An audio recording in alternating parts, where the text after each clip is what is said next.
Bang the gavel. We're talking auctions on today's Ask Prof. Joey. See? Not all auctions are created equally. There are three main types of auctions. Number one is an absolute auction. That is when you go to the auction and if you bid $1 and no one else bids against you, you get that property. Number two is a reserve auction. This is an auction that has a certain price point set that the bids must exceed before the property can actually be sold. So the auction may start off at $1, but it has to hit $100,000 in order for it to be sold. These can be a waste of time because sometimes the reserve is set so high that it doesn't even make sense to purchase the house at this price. In some cases, this reserve price will be stated in the documents beforehand, but other times it's a silent reserve where no one knows what that reserve is.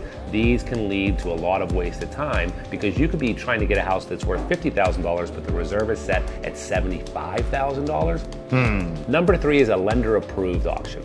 This is an auction that the seller, which is oftentimes a bank or an estate, has to approve the actual number that they get before they will sell it. We were just at an auction like this weekend. We bid $120,000 and we won. No other bidder in the room was willing to go higher. But when the auctioneer called the actual person selling the house, which was an estate, they said no, they have to get closer to appraised value, which was about $160,000. The actual value of the house was closer to $120 to $130, so everyone passed and everyone wasted a lot of time on this auction as well. So before you waste your time, know what kind of auction you're getting into. Now here's a few tips about bidding strategies when you're in an auction. Auctions are meant to get the herd of people in that room all pumped up about getting the property and then ultimately inflating that price as people get competitive. Don't fall into that.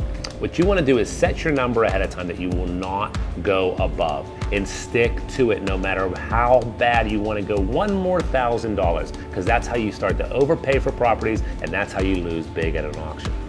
The other thing is don't go in first.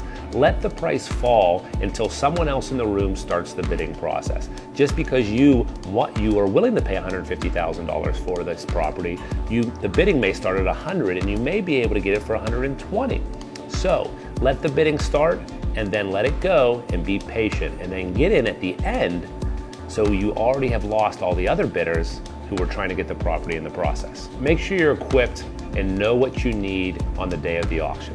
The auction that we were most recent at, you had to have $5,000 down in order to participate in this auction. So if you came and you won and you only had $1,000 or not enough money, then you couldn't buy the property even if you won the auction. So come prepared and make sure you're ready to pull the trigger. Can I get one more tip? Yeah.